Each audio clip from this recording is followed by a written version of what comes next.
Hi అండి, welcome to senorita fashion channel. So ఇవాళ నా ఛానల్లో మీకు అయితే ఒక రెసిపీ చేసి చూపిస్తా. ఆ రెసిపీ ఏంటి అంటే prawns curry. So let's go guys. So ఇవాళ అయితే మన ఫ్రాన్స్ కర్రీకి ఐటమ్స్ అయితే రెడీగా ఉన్నాయి. Prawns and egg curry. So మనకి గ్యాస్ మీద అయితే ఆయిల్ అయితే హీట్ అవుతుంది. సో మనం ఆయిల్లో టర్మరిక్ పౌడర్ అనేది యాడ్ చేసుకోవాలి. సో మనం దీంట్లో ఎగ్స్ అయితే వేయాలి. సో మనకి ఇప్పుడు ఎగ్స్ అయితే బాగా వేగాయి అనమాట. సో ఇవి అయితే ఒక ప్లేట్లోకి తీసుకోవాలి వితౌట్ ఆయిల్. సో ఇప్పుడు ఈ ఆయిల్లో ఆనియన్ పీసెస్ అయితే వేసుకోవాలి. కట్ చేసుకోవాలి.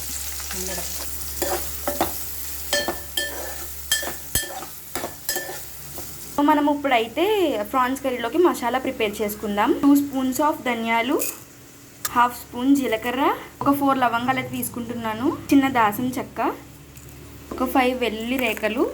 సో దీనిలో కొన్ని గసగసాలు కూడా యాడ్ చేసుకోవాలి. సో ఇప్పుడు మనము గ్రైండ్ చేసేసుకున్నాం అనమాట మసాలా. సో దీనిలో మనం కొన్ని ఆనియన్స్ యాడ్ చేసుకోవాలి.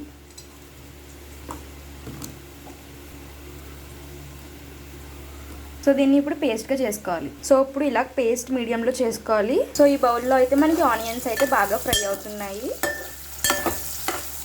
ఇప్పుడు మనకైతే ఆనియన్స్ అయితే ఫ్రై అయ్యాయి కాబట్టి మసాలా ఆనియన్ పేస్ట్ అయితే దీంట్లో యాడ్ చేసుకోవాలి.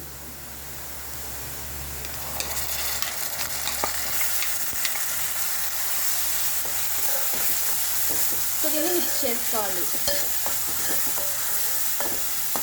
సో ఇందులో పచ్చిమిర్చిని యాడ్ చేసుకోవాలి.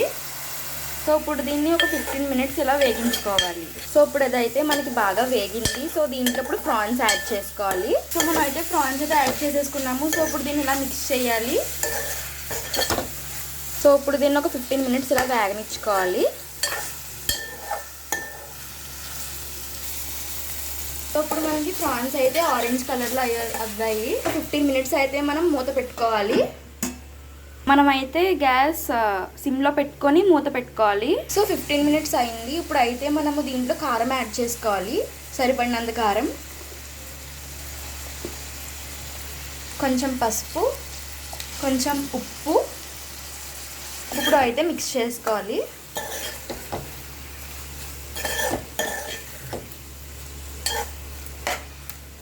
ఇప్పుడు గ్యాస్ సిమ్లో ఉంచి ఇంకో 5 మినిట్స్ మూత పెట్టుకోవాలి.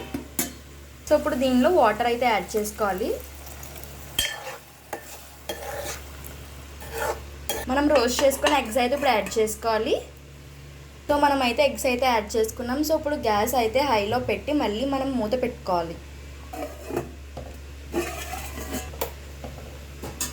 ఇప్పుడు మన గ్యాస్ అయితే హైలో ఉంది. సో ఇప్పుడు ప్లేట్ తీసి ఒక్కసారి అయితే మనం మిక్స్ చేసుకోవాలి. సో మనము దీనిలో అయితే ముందుగా ఆల్రెడీ ఆనియన్ మసాలా అయితే వేసుకున్నాము. సో ఇంకా ఏ ఇంగ్రీడియంట్స్ వేయాల్సిన అవసరం లేదు. సో ఇలా మనము ఆనియన్ పేస్ట్ అయితే వేసుకున్న మూలంగా కూర టేస్ట్ అయితే చాలా బాగుంటుంది. అండ్ ఆల్సో అంటే మసాలాలో మనం ఆనియన్ యాడ్ చేసుకున్న మూలంగా అందుకు కూర టేస్ట్ బాగుంటుంది. ఒక 5 మినిట్స్లో అయితే మన ఎమ్మి డిలీషియస్ కర్రీ అయితే రెడీ అయిపోతుందండి. సో మన డిలీషియస్ కర్రీ అయితే ఉడికిపోయింది. వావ్, కర్రీలో ఆయిల్ అంతా పై తేరుకుంది కాబట్టి ఇప్పుడు ఆయిల్ అయితే మనకి పైకి కనిపిస్తుంది. ఇప్పుడు మనకి కర్రీ అయితే ఫుల్గా రెడీ అయిపోయింది. సో గైస్, ఇవాళ ఫ్రాన్స్ కర్రీ అయితే ఎలా చేయాలనేది మీకు చెప్పేశాను. సో ఎవరైనా ఇంటి దగ్గర ట్రై చేసి ఉంటే నా కమెంట్ సెక్షన్లో కమెంట్ చేయండి. And also please like and subscribe my channel. మీరు కనుక సబ్స్క్రైబ్ చేస్తే నా నుండి మీకు మరిన్ని వీడియోస్ వస్తాయి. So thank you guys, bye, have a nice day.